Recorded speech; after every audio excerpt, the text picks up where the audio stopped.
What happens when food, flowers, and fun guests get together to answer audience questions? Find out in this special first anniversary bonus episode.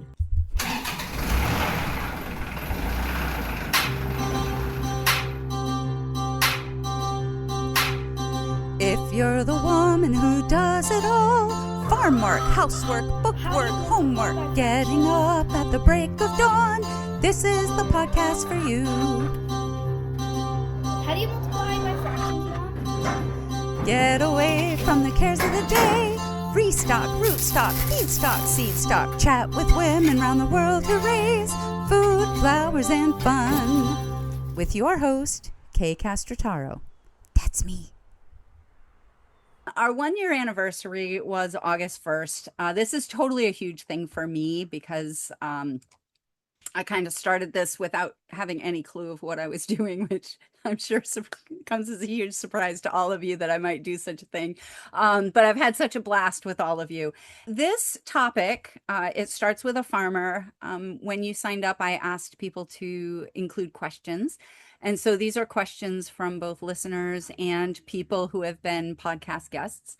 And so there were 8 questions, which was way too many to put in one session. So I broke them up kind of in arbitrary categories. I grouped them as I thought they could be grouped. So today's topic is, it starts with a farmer. And we basically cover 3 main questions. When were you first hit by the farming bug? Can you leave farming and then return? So is that whole idea of like, are you in it? Are you out of it? And how does pregnancy influence your ability to farm, which I think for women is a really important question and one that we probably don't talk about nearly enough. So I think it's a great topic. As you can see, some of these questions I've had, I gave people the opportunity to do a video presentation if they couldn't be here. So these are pretty short. So this is Suzanne Beinlich. If you, and I would say her name with the German pronunciation because it just is German and should be pronounced with the instead of a k. So anyway, Suzanne Beinlich is from Triple B Farms, and she has sent in some videos. So you can listen to her, and then we'll just kind of stop sharing for a little bit, and we'll let you guys all have a voice, and you can answer some of these questions. So, Suzanne. I don't believe I was ever bit by the farming bug. It's just something that I've always done. Farming with my husband, of course, was intriguing in the early years, and as we continue to farm together, it's still intriguing, but in many different ways. But growing up on a dairy farm and then moving into this dairy or this farming business, not sure I was ever bit. It just was always there. Okay. So she's always been farming. There are a lot of us who are not in that exact situation. So I'm wondering if somebody wants to just jump in and talk to me about how did you know you were meant to do this crazy farming life? That's my daughter in the background. She might sometimes show up verbally. We'll just pretend she doesn't pop in. Do we have a volunteer? Come on. You all shared. I'll go first. All right, Megan. Okay. So yeah, unrelated to maybe especially the women who shared, I did not grow up on a dairy farm. I grew up in the suburbs of Connecticut and played sports and was very athletic and very focused on school and all of that. And so, went along with my life and ended up in corporate America at a very, very large company and got really, really burnt out and was like, I really just need to like make a change. And me and my husband have always dreamt of having like a homestead. So I was like, you know what? In order to like learn those skills, I'm just gonna like go work on a farm. So I started working on a farm. And it's funny because, I give my notice and everyone's like, where are you going? And I was like, I like it's a large, huge company, and I'm like, I'm gonna go work on a farm and grow vegetables. And they're very surprised. And, and funny because I was kind of like my first year of farming was really like, can I survive financially without the corporate paycheck? And do I actually like the work? Because I think farming can be very glamorized, like especially for flowers, people think we're just like galloping through the field and like, putting the flowers in our hair. Like it's super, it's not. We're in every kind of weather and we're muddy and we're sweaty and we're gross and I know you all probably know that too. But anyways, that first season, it was like I was in my own world. It was like I didn't even realize like what was happening around me because I was just so zen and connecting with the earth. And like, I think that for me was like definitely it. And it's funny because this goal started as a homestead and now it's like I want to have a farm myself and like a farm business and things like that. And so that I got hit pretty hard and like honestly, the thought of not farming is like I just don't even want to think about it anymore. I'm just like, this is just what I want to do. And I'm just so much happier and healthier for it. So for me, I'm like really happy I found it. The other thing too is like, I was an athlete growing up and farming is so physical and it just makes me feel like an athlete again. So I do like that part too. But yeah, thank you. Yeah, thank you, Megan. And how many of you came from a corporate background at some point in your life? How many? Yeah, there were quite a few of us who were working not in agriculture. So anybody else, we're not going to be able to hear from everybody for every question, but if there's somebody else who wants to share kind of their origin story, were you always in farming or, the people who were not in farming, how did you decide to get into it? So, I'll tell a good story here. So, I come from a family of growers on Long Island. My grandfather, who was a sergeant in the Valley Stream Police Department, used to grow, from what I understand, award-winning dahlias in the front of the precinct every season. Although I never had a chance to meet him, but I did hear wonderful stories. So my dad was an incredible grower, and the property that we had a place called the Wayback, and it was probably almost an acre of land that he could grow. And we used to go around with our little wagon to all the neighbors. We were in a suburban area, so we would go around with our little wagon and sell cucumbers all summer long, which is kind of neat. And my mom also was a huge grower of plants, but I wouldn't say a farmer, but it definitely got the instinct from that. And I was in publishing, uh, and also a writer and an editor. And At 24 years old, I decided that I no longer wanted to live where we were. I had just got married, and we were traveling between New York City and Long Island every day. It was terrible. And that we'd buy a farm in the Finger Lakes, raise sheep, and open a bed and breakfast. And that started many years ago now. We ended up moving to Rhode Island. I said, the only thing I need that I have to have here is some property. And we were beekeepers at that time. We brought, our supplies with us. And then little by little, the bees were taken over by the lavender. And now we grow primarily lavender and herbs.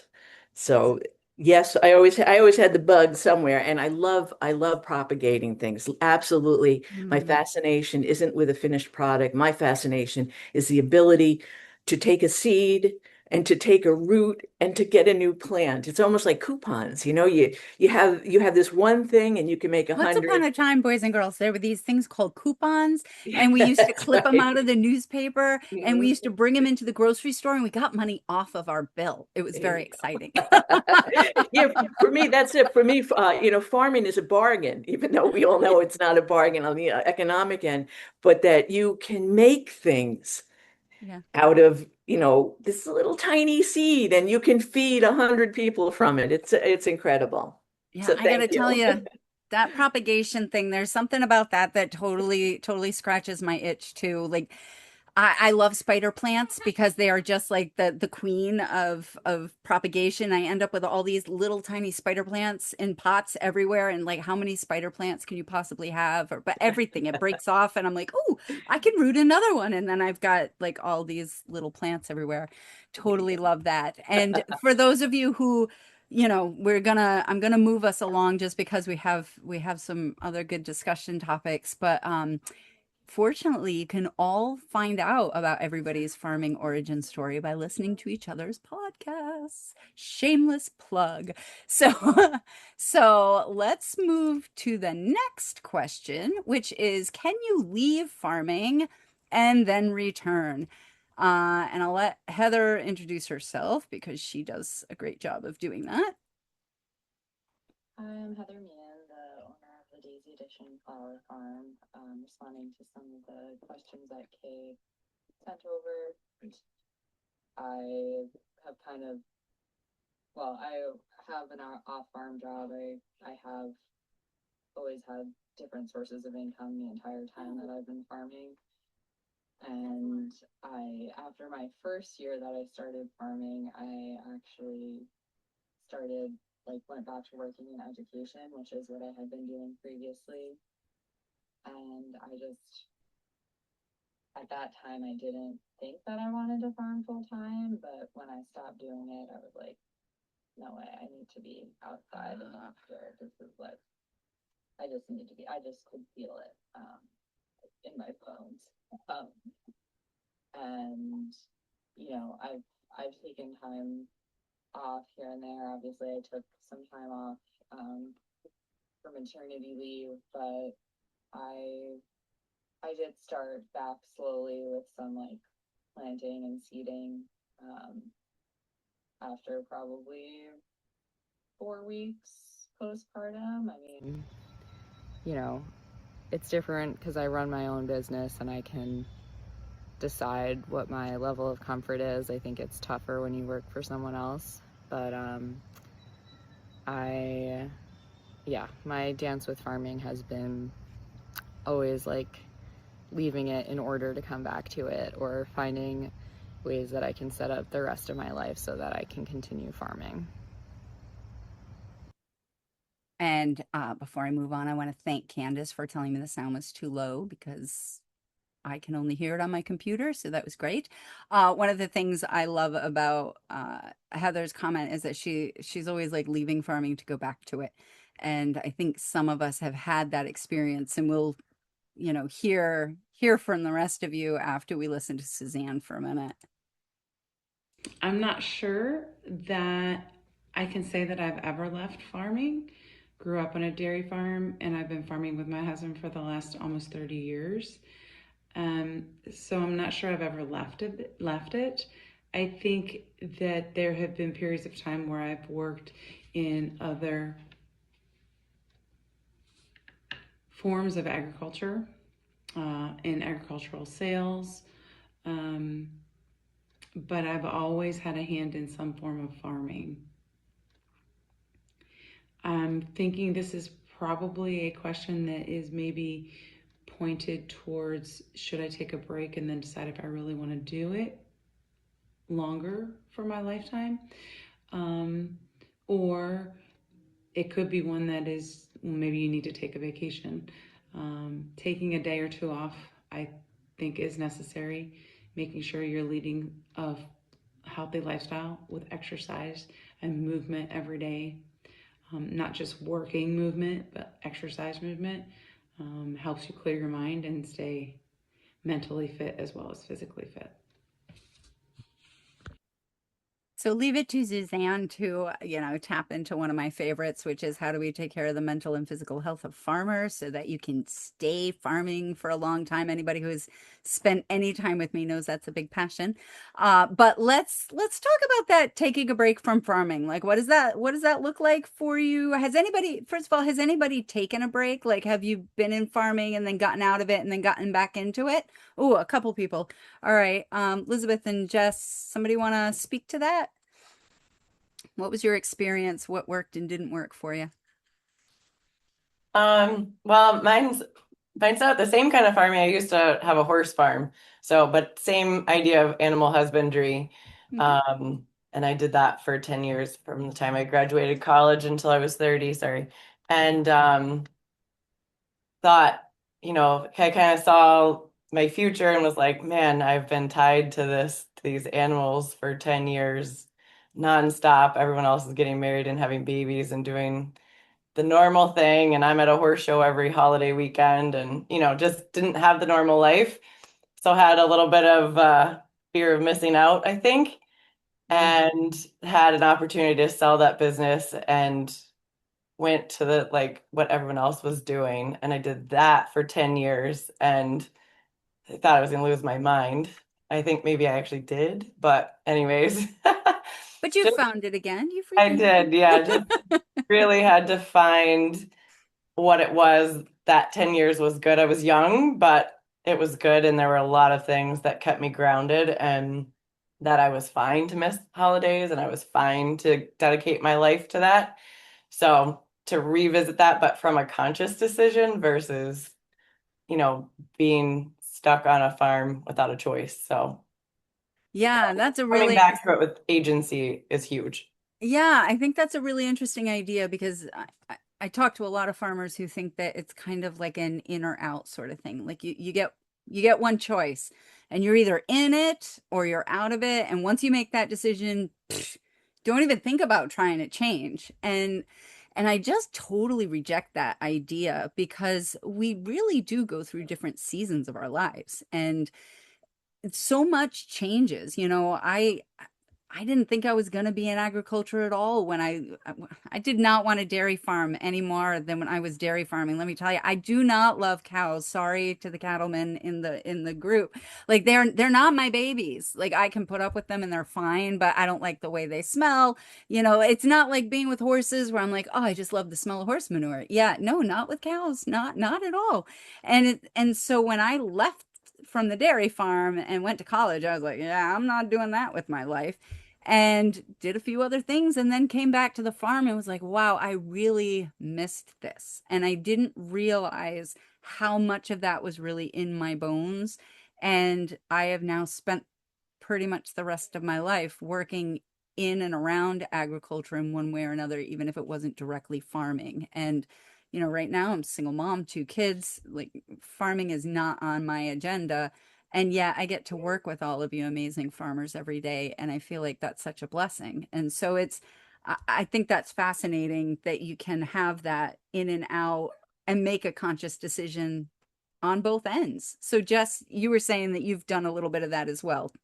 Yeah, and it's gonna mirror Elizabeth's experience quite a bit as well, or Liz's. Although mine's a little bit different in the sense that, I grew up in it and I went through that typical phase where it was like, gosh, if I ever have to build another fence again, I'm gonna lose my mind. So I stepped away from it for a while. Right after college graduation. I'm also a colt starter in addition to having the experience of raising cattle. Grew up on a small farm. We grew all of our own food, that sort of thing. Shortly after graduation, I said, heck with that. I'm going to keep my one filly. She'll be boarded in town. I'll have my town job and I'll just take a break for a minute. And I was actually thrust back into it rather forcefully. So there was no agency because I ended up through a myriad of circumstances being homeless for 11 months. And it was a cowboying job that got me out of that situation. And I ended up cowboying for a cow calf operation for 2.5 years.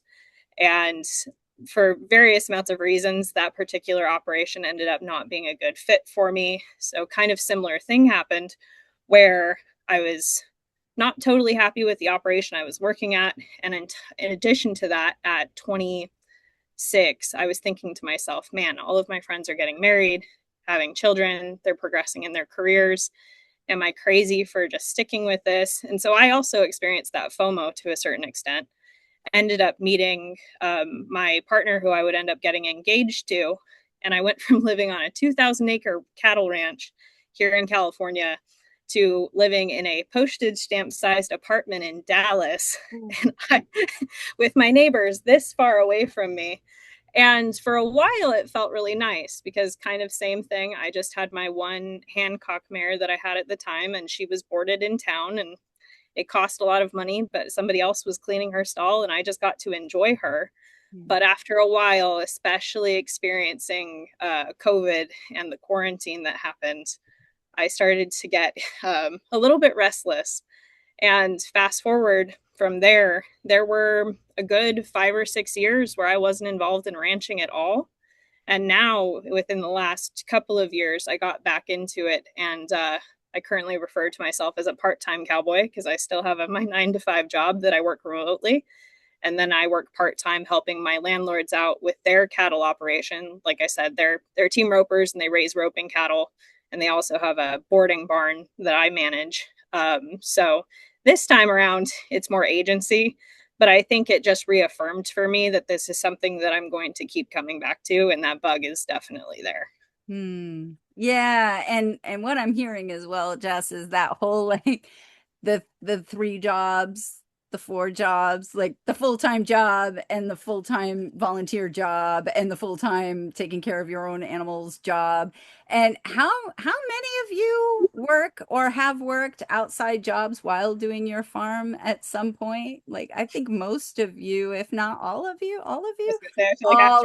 Yeah, I think all of you have worked at least one outside job or are working like 4. Oh, so here we are not going to play the who works the most outside jobs. I just am not going to allow you all to do that. But I can tell you that I know you all well, and most of you have had at least 2, so, and 3 and 4. And so, that's kind of a crazy part of it too. So since this is not one of the questions, but because I think it's really important, how do you all take care of yourselves and stay energized to do that? Because let's be honest, most people work one job. And when we have to work, like when I was teaching, I worked part-time jobs as well to pay the bills. So I was working 2 jobs. Self-employed people tend to work multiple jobs, even if it's all within the job. We're all creating our own like multiple income streams. So although I have one self-employed job, I've got like my editing jobs and my consulting jobs and my podcast and all that stuff. So how do you take care of yourselves and get sleep and keep yourself going? Kathy, do you have something to offer? I'm gonna call on someone from the crowd shamelessly just Yay. because we haven't heard from you yet. Yeah, I would say very badly. Is that a good answer? I'm not the one to give That is advice. an honest answer, and that's what we do here. Yeah, I'm probably not the one to give advice. I'm definitely one of those who needs, constant time management, juggling 10 things at once. I would say my best advice, if I was going to say anything, is to try to gang or group up tasks. A lot of things are weather dependent. So when you're stuck inside, you're going to do your billing and your paperwork, right? You're going to have to plow through that stuff, but maybe you don't feel like doing it at that point. So then it's creating the motivation to do those sorts of things. But yeah, self-care definitely taking the back burner. But I think, setting reminders and also end of day is end of day, right? Like have a ritual at the end of the day helps, I think, a lot. That like you turn off the computer, you go put the babies to bed, or the pets get fed, or the animals get or watering, or whatever it is that you do at the end of the day to try to wrap up and then be like compartmentalize. That was that. Now this is me. Like from whatever part-time job or other jobs that you're working at the same time as you're trying to, keep the farm or whatever else it is you have going. Oh, yeah, that one is a really good one. So the 2 things that are really, well, there are more than 2, 3 probably that are the biggest ones I'm hearing right now. One is that idea of batching things. I just wrote a newsletter, not a newsletter. I think I did it as an article. Anyway, I just wrote about this, where the idea of batching things together, because our brains actually there's a switch tax that we get when we change from job to job to job. And so every time you do a job, your brain gets tired and you actually become less efficient at the next job that you're doing if you don't give yourself enough time to kind of shift gears. And they actually did a really interesting study on this on transplant surgeons. And they found that transplant surgeons who went from like a cardiac to a kidney transplant, for example, they started to decrease in their efficiency to the point that the 1 year longevity of their patients actually decreased by like 15%. It's a ridiculously high amount. So these really skilled surgeons, by having to go to different types of surgeries that required a different set of skills, their patients actually didn't live as well. And so think about all the farm accidents that we hear about and how farming is the most dangerous occupation and all this. How many different tasks do we go from bang, bang, bang, bang, bang, not realizing that what happens is we actually lose years of expertise every time we switch a task. So if you start and you've got 20 years of experience doing a job and then you switch to something that's different, even if you have 20 years of doing that, now it's like you've got 10, or probably not quite, but no, it was almost half that some of these were being changed. Now the higher your competency, the more you can switch between these jobs, but super, super important. So I think you're right. Like, take a look and say, what are the jobs that use the same type of brain power? Like, if I'm weeding, I can weed all of these crops the same because I'm picking out the same weeds. And so maybe you do a lot of that together, and then before you switch to a different task, take a half hour, breathe, go have a drink of water or tea, whatever it is that rejuvenates you, go for a short walk, do that stuff. So that's really important. And I'm also hearing the routines for rest, but that's also a routine for switching between those jobs. Yeah. Something that, like, that's one of my goals actually for the next couple of months, is to learn how to do better at that routine, like breaking up one part of my life into another, because they do tend to merge. So many good things there, Kathy. Thank you. Anybody else wanna jump on this? How you take care of yourself before we move on to the final question? Something that's worked well for you? I see two people who I think want to. Elizabeth, I can and I go real know quick. Megan wants to. Yeah, I can go real quick. It kind of speaks to what Kathy said of having an end of day ritual. For me, that is a cup of tea or a pot of tea, depending on the day and the season.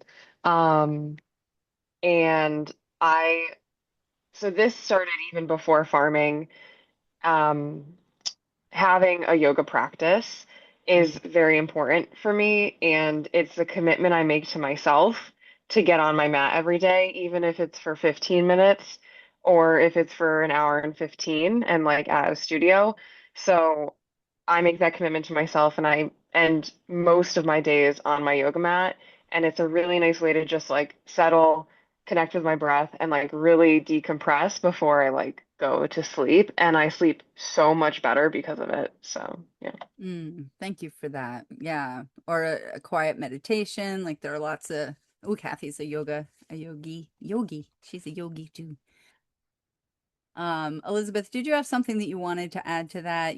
I felt like I was seeing something in your face that was like, I kind of want to, I'm not forcing you. I'm just No, asking. it's all right. I mean, I guess it's actually lovely to listen to you all because it's a hard thing to do. And I always thought I did a good job of it, and I'm realizing I haven't done it. Like this year, one, shifting from like startup phase into categories, like just in general of like, all right, we're gonna do this. I don't know. You can't, farming's hard. It doesn't seem to fit into the 9 to 5 schedule, but in theory, I'm a farmer Monday through Thursday, and I'm a farm stay host Friday through Sunday. But then that has helped, like just saying that has helped separate some of that stuff. And then I think historically, I have not done a good job of doing a lot of self-care in the right way during the season. I always kind of put it off to the winter.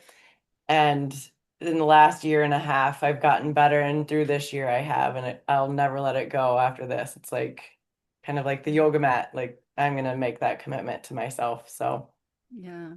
Yeah, I mean I cannot overemphasize how important I think self-care is, and like all of my clients at the end of our sessions we're always saying, and what are you doing to take care of yourself this week? Because if they're not taking care of themselves, they're not going to have the energy that they need to be able to continue to do what they want to do and what they're meant to do in the world. I believe each one of you is here for a purpose, and you know, if you're not feeding yourself, you're not going to have the energy to do that. I would love to continue this conversation, and I also don't want to leave that last question. So I think we'll move on.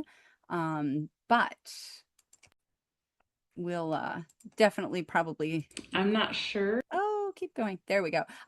So this one, talking about self-care. Here we go. I forgot this was the final question. So self-care, how does pregnancy influence your ability to farm? So we as women have a very unique opportunity / challenge in that some of us will be pregnant and farming. And so let's talk about this a little bit. So we'll go to Heather. I can speak to this because I just had a baby in April, and I was pregnant from July to April, so overlapping quite a bit with the farming season. I run my own business, and have some part-time help, but most of it falls on me. And I would say that this answer really depends on your personal tolerance for discomfort and the type of pregnancy that you have. Which, if you're a farmer, you probably have a pretty high tolerance for discomfort. But the worst part of the pregnancy for me was the first trimester. Like a lot of women, I had nausea for the first 3 months and really, really low energy. But at the same time, that was like July through September, and I worked my farmer's market stall and did all my harvesting like more or less by myself that whole time. And I just worked super slowly compared to like my usual pace, and you know, it kind of didn't feel great, but I got it done, and in a way it was kind of nice to have something to distract me from feeling bad. But some women have nausea throughout their entire pregnancy. That to me would be pretty difficult to manage, but people do it, and you know, work through it for sure. The second trimester was awesome for me. I like felt great, had my energy back, felt pretty normal. And then towards the end of the pregnancy, I was pretty tired again, just like carrying around a lot of extra weight. But that was kind of like during seeding season, and I outsourced most of my plug orders.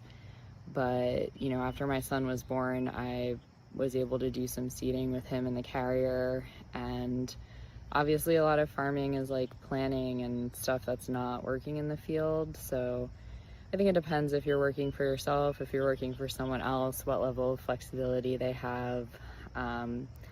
But I pretty much worked through my pregnancy, you know, other than the dead of the winter. So take that into consideration, I would say, if you have control over like timing when your baby is going to be born. I love that. I can speak to I this. farmed and ran a retail store through all 4 of my pregnancies until delivery. Now, only one of them was delivered while we were actually still opened, and that was at the end of October, and we closed by November 15th after cleanup is done. The rest were due in November and 2 in December. So I worked through all 9 months of pregnancy, basically.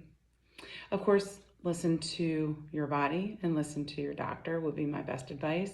But I am also a very strong believer that the more active you are during your pregnancy, the easier delivery is. as well as the months thereafter. So, how high is your discomfort level, ladies? Your tolerance for discomfort? Do we have anybody here who was also pregnant while farming? All right, Candace, Oh, I could tell you more stories. How about 9 feet of snow, oh, 100 sheep, and 8 months pregnant, and I'm alone on the farm. I've got to get out to them. To that sounds two like a bad joke. pregnancies, which is why I moved to Rhode Island because the Finger Lakes, the snow was just too much. And I was on my own there. Uh, so I'd have bottles for the lambs, and then I'd have me for my baby, and I'd get confused sometimes. So a lot of fun. So it's who's who, the sheep's pregnancy or my pregnancy. They're both of them are a little bit rough when they get to be numbers like that. Um, and I can say, I'm out there. I know a few of you know um, grabbing grabbing sheep and flipping them at that at Yeah, near so that. you were flipping sheep at 8 months pregnant, were Yeah. you? Well, Oh, I don't have a choice when a ram is headed at you. right. No, It's either you do that or I'm just making sure that we're all realizing what that is, and that right there is your an amazing. choice is either, grab them or jump into the electric fence. So anyway, so two of my children were born, and that is one of the reasons that I did take a break from farming, Mm, um, after that, because I needed a break. yeah. Lifting, 50-pound bales, in pregnancy. And were they healthy kids? You bet they were. Did they come out healthy and was I healthy? In a way, right? Oh, so follow up on that. Tell us what the in a way is. Tell us what Well, toll this it is took on you. rural living, and a support system is a little bit difficult, and as you can imagine, a little bit lonely. Thank God for some of my friends coming in to help, before birth and after having these little infants with me. Um, so there were moments of great stress, great distress, Mm, um, and to have a uh, other women farmers at that time. There were very few where I was. right. Would have been incredible, which is why I love what you're doing, because to hear the stories of other women and going through their pregnancies or going through discord in marriages or whatever. Yeah. Yeah. So I think that is something that we don't often think about is also the emotional distress that can be there after pregnancy. I was kind of a weird pregnancy person in that I was like euphoric, especially with my first baby. Like I was euphoric the whole time I was pregnant. I was euphoric for the first year that he was born. Like I was like baby mama, totally happy a million times. Then I had my daughter, and I went from feeling like the greatest mom in the world to like, oh my gosh, I'm the worst mom in the world because now I've got two competing people. And I can't meet everybody's needs at the same time. And that's when I started to get mom distress, where I was like, oh, this is different when we're juggling multiple needs. But a lot of women don't have that experience, especially immediately postpartum. Like a lot of women do have those downtimes, the baby blues or actual postpartum depression. And so when you're dealing with that and a farm, that support system is absolutely critical. And to be able to be honest about how you're feeling so that you can get the help that you need. And I'm wondering, Candace, I'm projecting a little bit, but I'm wondering if there was even that kind of focus on things like postpartum depression or any of that after your babies were born at that time period, even like. Yeah, no, no. Actually, my third one, I did suffer from postpartum depression. Mm, Once once we were here and safe, but no, there wasn't. And at that time, the medical community just was like, "See you later," yeah, yeah, go suffer through it. You'll be right, fine. You'll be fine in a few weeks. Just right. get some sleep. Yeah. Yeah. So anybody else who did some pregnancy farming? No, no. So yeah, no, I only had I had horses when I was pregnant with my son, and yeah, mentioned the fences. My big scare was the first time I got zapped by an electric fence when I was pregnant because, you know, it happens all the time. Like you're working around electric fences, you get nipped by it and it's like, oh, and then you just go. But I got nipped by You're it and I was carrying like, two oh water my gosh, buckets, carrying water I have a buckets in your baby in hand and me. trying to Like get over a fence. But I have to say, I was lucky. We had a mule, so I knew no matter how deep the snow got when I was you had a ride home. closer to birth, it was like, all right, I can get out of here no matter what. I got a mule. Okay, but how are you getting up on the mule when you were Yeah, 8 months pregnant? exactly, I'm right. serious. I'm seriously asking. Like, how did Yeah, you manage to do that? Did you yeah. like have a good rock somewhere? Like, You just do it. you just That's part of farming. You just do it oh, until you you just can't. do it. Oh, okay. So yeah, let's not let that sit there. So how many of you have had that moment where you're like, well, we just do it?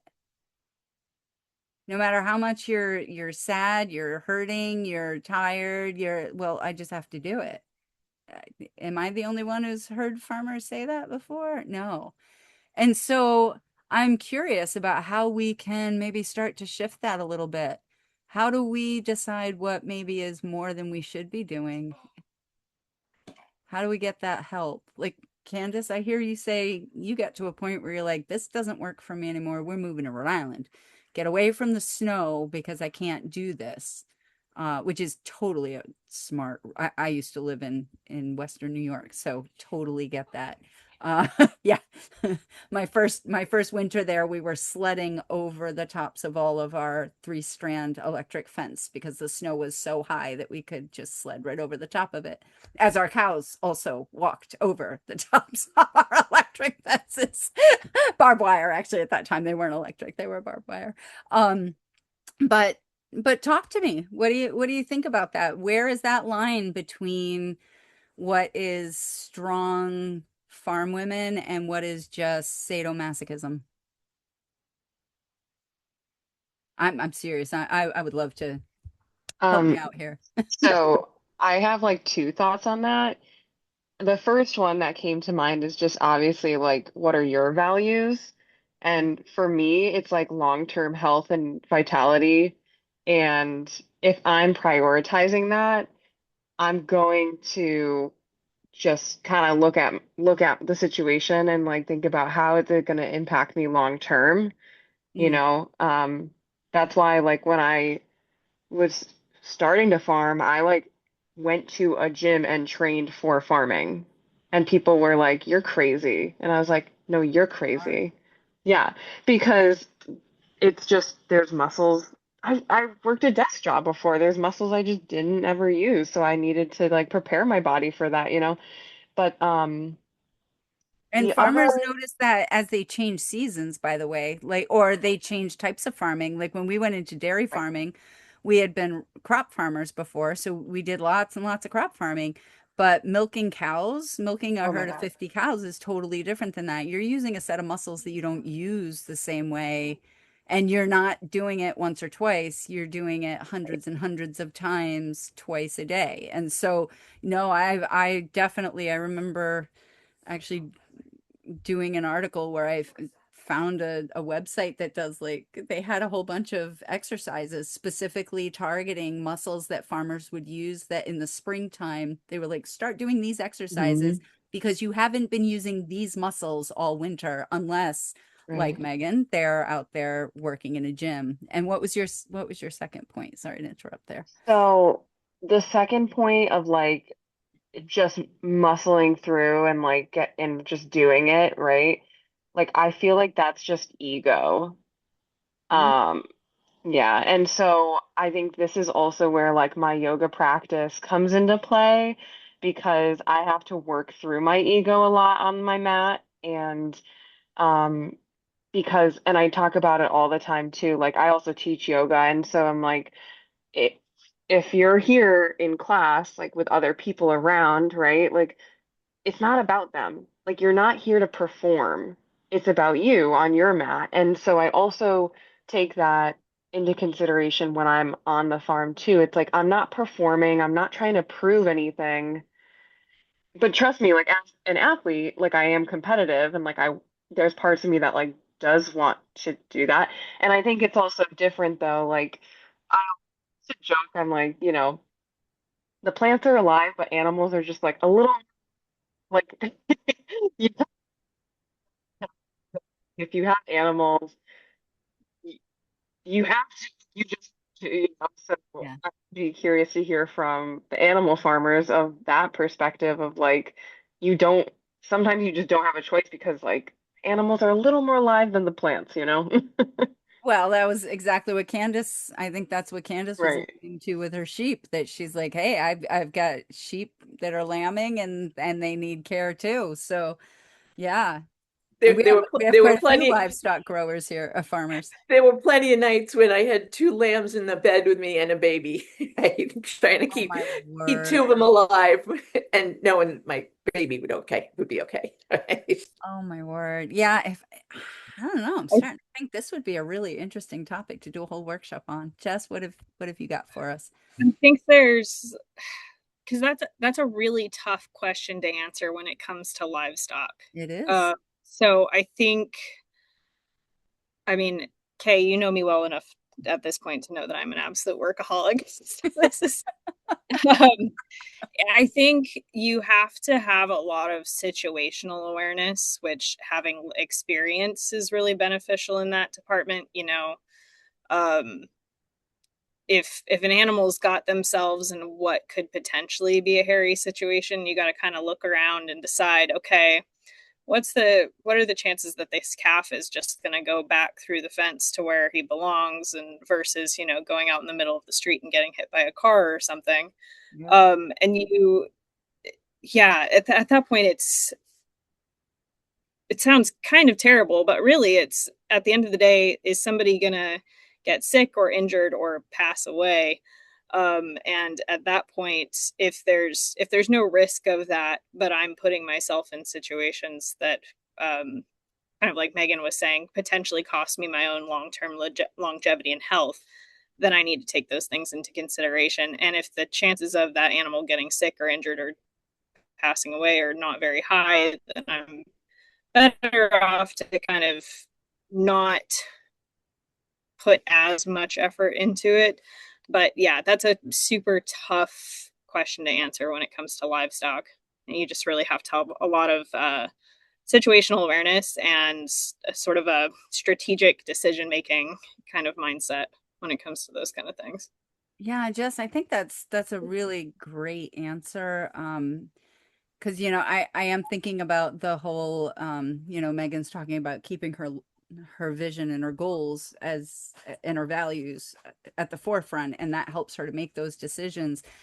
And I think that what happens with us as farmers a lot is that in that moment, our long-term values and goals for ourselves tend to get pushed to the side. And so they don't necessarily, at least I'm thinking about situations that I've been in, and those are the kind of the things that come up way down the line for me, that I'm making decisions out of my, lizard brain, as they say.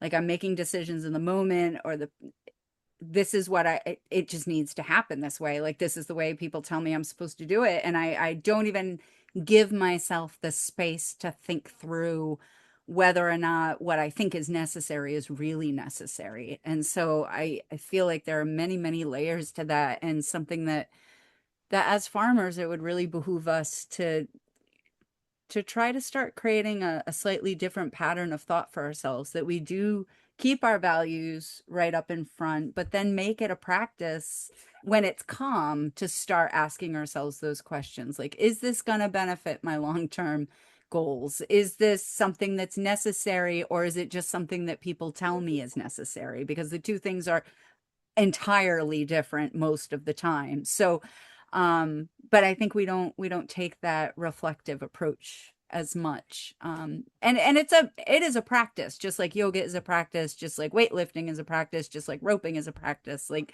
it is not something that you do once and you say, oh, I'm just going to change this way of thought. Um, but I think it is really powerful if we were able to do that in our lives more, to take those perspectives. And And just like always, I'm looking at the clock and it just doesn't love me. And I'm really sad that it's time to say goodbye to you all because I have really, really enjoyed this conversation.